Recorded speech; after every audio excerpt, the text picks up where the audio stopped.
For the 2026 Nassau Street Partners Family Office Summit, we gathered with our chairman Gary Shields in London, England, to explore the evolving landscape of artificial intelligence and finance. Our key speaker, Peter Danenberg, a senior software engineer at Google DeepMind, led the conversation, unpacking the immediate realities and the future risks of integrating this technology into finance. I run this bi-weekly kind of Gemini workshop, and so we have people come through, and we have financial people, and we have family offices come through, and the one thing I talk to them about is just how they're using LLMs in their business, right?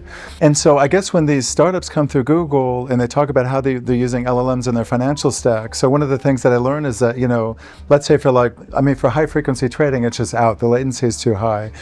But it turns out that these models are relatively good at sentiment analysis. So if you take an earnings call and you just literally point the LLM at the earnings call, it turns out, and you do a sentiment analysis, it turns out you can beat these old models by about, sort of like 200 to 300%. And then one of the other things that I've been hearing a lot from some of these startups and family offices is just even, and this isn't sort of, this isn't maybe, kind of the sexiest part of using LLMs, but just when it comes to things like compliance, and it turns out if LLMs can actually read compliance docs and you can get ahead of things before they trade, it turns out that's sort of a wonderful way to save money. And so the problem is when you're chasing alpha and everybody's using the frontier models, sometimes these inefficiencies that you can find, they disappear once everybody else starts using the latest versions of Claude or Gemini or whatever. I think people who are making money with these LLMs, they're a little bit quiet about it, and so that they're not telling me how they make money, because it turns out that typically these edges tend to evaporate. Is anybody in this room using LLMs in your trading stack? Do you use it for research? Do you use it for hypothesis generation? We don't actually use a single model. We use a whole variety of models. And we use another AI tool to actually pick which model we're going to use for the next quarter. I've heard that this age of sort of one model fits all is essentially over, right? So this other startup came to me. Basically, they have a bunch of clients that want to know how their portfolios are doing. And they mentioned that for 80% of these basic queries, they could literally just give it to the LLM and it could more or less satisfy their clients. But is anybody actually using the LLMs for, We're trying to build something at the moment where we create an AI me that does allow me to do my job much faster and train my juniors. And my biggest issue is resource and talent. I cannot find international tax specialists. I guess the question is, should you even be using a model, or is it the sort of thing that, is that the sort of thing that the human should always be the last mile? We would never let it loose or directly advise a client because it's just not reliable enough. Let's say you're asking the model about some sort of legal or financial question. The trick is to ground it with sort of all the appropriate documents, all the appropriate data, to actually be able to make something like a sound judgment or come up with something. But it turns out that that's, in some sense, that's the most difficult part.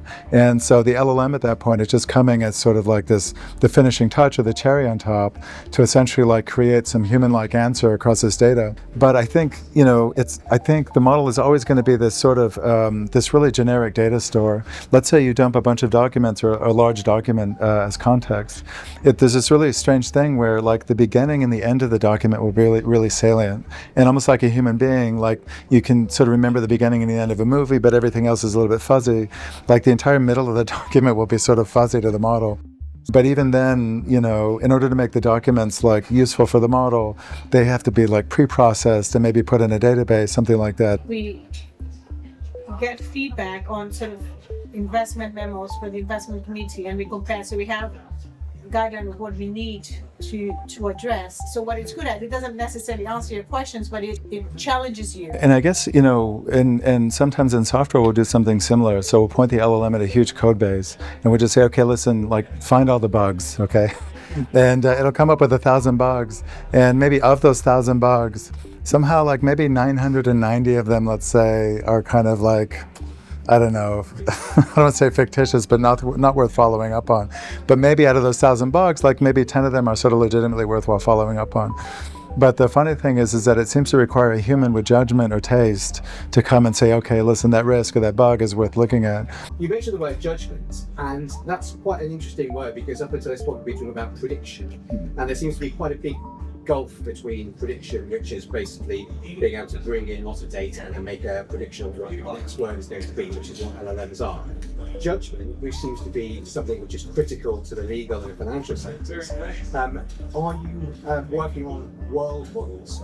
So the concept where we're actually able to create models which are beyond just the text. I think the hypothesis was that we can just, if we just take the entire world's corpus at some point and stick it into this model, we'll get something like judgment as an emergent property. Because every time I'm dealing with these models, like in some sense everything is performative, right? So it can do judgment in a performative way, it can sort of try to do taste in a performative way, it can even try to reason about itself. And but I guess one of the things that kills me, and one of the things I haven't been able to figure out, is to what extent, like, human judgment and taste and reasoning is also performative, right? So like like one of the things I've been trying to figure out is like whether or not we have this human privilege of sort of judgment and taste and reason. So the actual knowledge of how to do, how to read a word, how to walk, is not just confined to one particular neuron, it's distributed across the whole brain.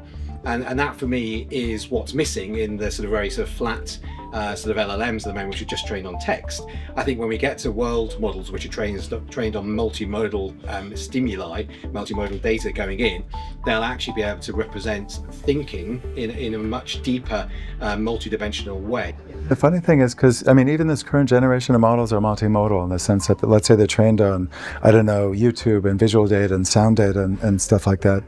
So I'm trying to figure out, like, despite the fact that, and maybe it's just a matter of more data, but despite the fact that the current models are multimodal, for some reason it doesn't seem to affect this, like, and I can't really put my finger on it, this fundamental, like, performativity of all this stuff. But there's this new sort of like psychotic thing where, just as an example, like, so I had this intern last summer, and he did a great job, and he got hired by Google, and every once in a while we get lunch, and I just check in with him to see what his life is like, and it turns out that, like, on any given day, he's basically wrangling like 5 to 10 different LLM agents to do things.